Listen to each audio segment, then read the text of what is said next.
Yang kedua, saya mau komentari tentang soal maaf tadi. Begini ya, sikap batin orang minta maaf itu basisnya adalah adanya kesadaran pada kesalahan. Artinya harus ada dulu kesalahan. Nah sekarang, klien kami itu bagaimana mungkin mereka mengakui kesalahan, sementara mereka meyakini kajiannya, di pihak yang kemudian mengatakan meminta maaf akan diterima, tidak pernah menunjukkan kebenarannya. Itu satu soal.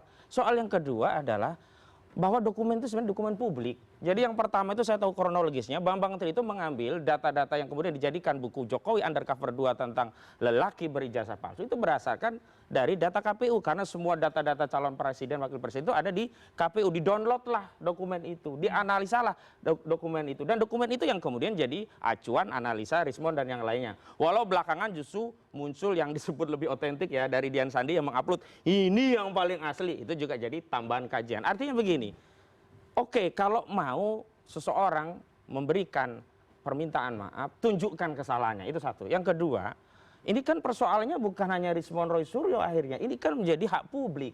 Benar kata Bang Ray tadi, ini kan rakyat punya hak bertanya, walaupun ya yang ditanya punya hak untuk menolak. Tinggal kembali kalau dia terus menolak dengan dasar ini hak pribadi saya, berarti dia sendiri yang sedang membangun tangga-tangga yang akan menjatuhkan dirinya karena marwahnya dipersoalkan rakyat. Soal yang sederhana saja kenapa tidak dijawab? Soal yang sederhana saja kenapa tidak ditunjukkan? Artinya tidak akan ada permintaan maaf dari Roy Suryo CS karena sudah melakukan dugaan pencemaran ada nama syarat baik. tadi, kalau memang mereka terbukti salah dengan ditunjukkan ijazah aslinya, setelah diobservasi juga memang itu benar, ya sudah minta maaf selesai. Nah tadi soalan ini kan sebenarnya tidak sampai ke sini loh. Kalau dulu waktu di awal di pengadilan Bambang Tri itu ditunjukkan 6 bulan juga nggak ditunjukkan, padahal sudah ada perintah hakim.